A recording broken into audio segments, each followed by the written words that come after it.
Delegate Levine, explain why this is important. So the SEC is the single most important state agency that most Virginians have never heard of. The State Corporation Commission determines a lot of the aspects of our lives, whether environmental regulations, whether corporations can do. It is the most powerful regulatory body in Virginia, and it is quasi-independent. We in the legislature choose who leads the SEC, just like we choose judges. In fact, we're one of the only two states in the United States where the General Assembly chooses the judges. Most other states do it by elections or by the governor.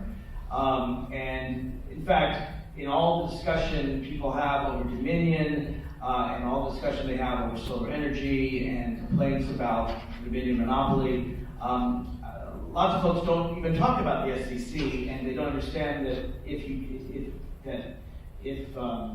this bill isn't passed or this particular policy isn't passed, the SEC has control. Most people don't even know who the members of the SEC are. We had a member come up in what happened in House of Delegates last week that was huge for us, but the media didn't cover it, was that we had the majority leader, Todd Gilbert, stand up on the floor and say, we're not going to do anything about the SEC today or this week. It won't come until next week. Don't worry about it. And David Toscano asked, Delegate Toscano asked us pointed questions like, are you sure nothing's going to happen? I assure you, nothing will happen tomorrow. So a bunch of Democrats that had certain personal things actually weren't there the next day, and he saw that they had the numbers. They're like, okay, what's going on this judge, this person, the SEC, that had never been vetted, that we had no idea, that wasn't on the list, that wasn't someone considered before, and was basically known to be a right-wing ideologue. And once they had the votes, they're going to ram her through. And we were very upset about that because we just been promised the day before they weren't going to do this. But these commission are actually, it's a weird system. They add up the House and the Senate votes together and get to a majority to pass them through. They have tremendous power, and we need to be careful about who is appointed there, because just specifically, a lot of these things that I know that Adam and I would like to see, Green New Deal, net metering, more solar energy, the State Corporation Commission, unless we tell them otherwise in the General Assembly, is always going to go for the single lowest cost basis for anything. And you might say, well, why not do that? That helps consumers. And that's a fair point, but it may be that we're picking fossil fuel or coal or some other dirty technology that is frankly going to harm us in the long run with costs that come in the long run. And so we have to watch them carefully, and we need good people there. Just briefly to follow up, because I know you've got more questions. I don't want to take all on one topic. But with the mechanics of choosing a judge for the SEC or otherwise, what happens is that the majority party, and judges, I should say, are a little different up here and in some localities, but with the SEC or Supreme Court justices in particular, it's up to the majority and it's up to both bodies' leadership. So if there was a Democratic majority in one body and a Republican in the other, there would be some room for compromise. If there was a difference, like on the point of appointing former Senator John Watkins, owned a lot of Dominion stock and was seen as particularly close to Dominion when we had a vacancy, the House wouldn't go along with it. The Senate was very interested in it. Further, instead of having the nominee vetted by the Courts Committee, it's vetted by the Commerce and Labor Committee, which has a very strong, overly pro-business, anti-labor, anti-consumer tradition. The governor has an overall, as Mark said, and just to underscore, with Dominion, I voted in the last two major bills against them on the rate freeze originally years ago, without going to the rate unfreeze. The rate unfreeze, which a lot of people advertise or build as it was so great for the environment and for conservation, the first time that the State Corporation Commission got a chance to approve some components of that bill, that was law. They said no. I mean, sometimes I joke that if it was cheaper rates for you, if they put more arsenic in the air and federal policy allowed, that they might approve it. So they're notoriously tough. But what we need to do is we need to write the law, rewrite the law that governs how the SEC acts, as well as making sure that those three individuals are better reflective of the environment and of the state as a whole. Do either of you see any action on either the Green New Deal or solar energy or anything that is actually going to come out of the session other than sort of the back and forth?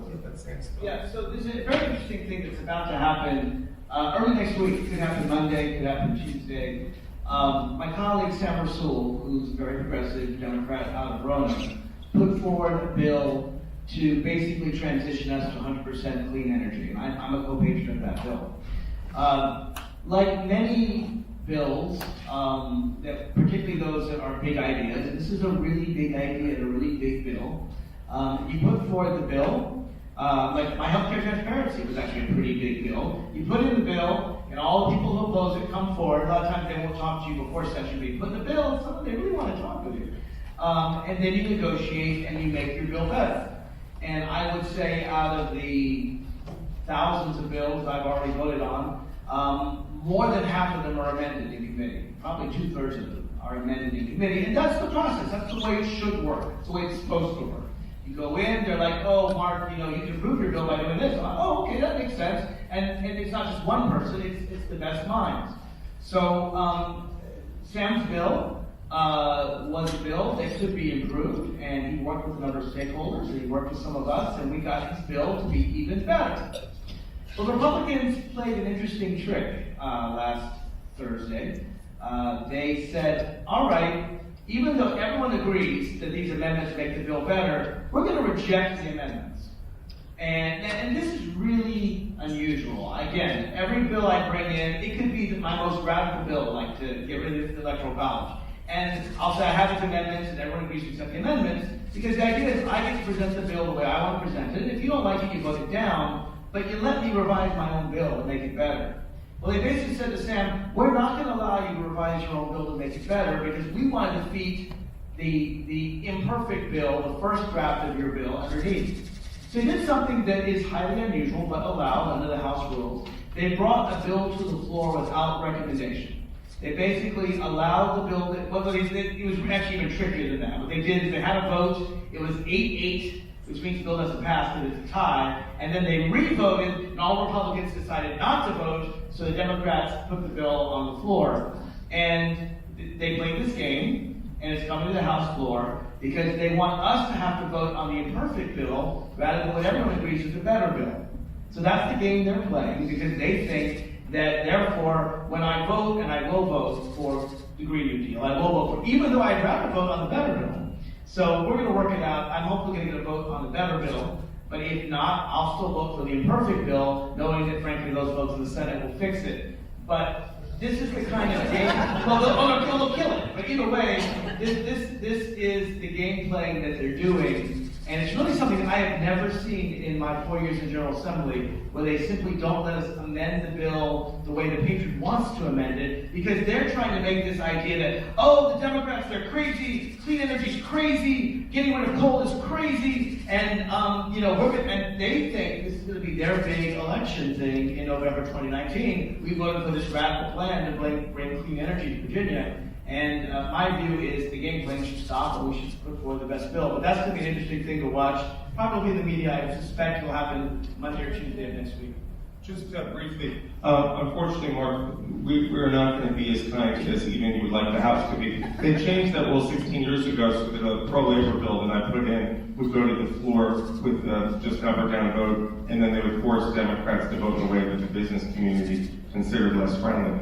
We had a similar occurrence with a $15 minimum wage bill that went to the floor. We tried to amend it to be more like California, with more of a graduated increase and exempting certain businesses, which I don't really want to do, but we voted to do it because we thought it would be a little easier for the business community, and the Republicans stopped us because they wanted to take a vote that they consider a pro-labor vote to be a vote that the business community will hold against us in the election, or the case Mark is referring to, that a pro-environment bill that is considered extreme will be held against us. So that's where we are.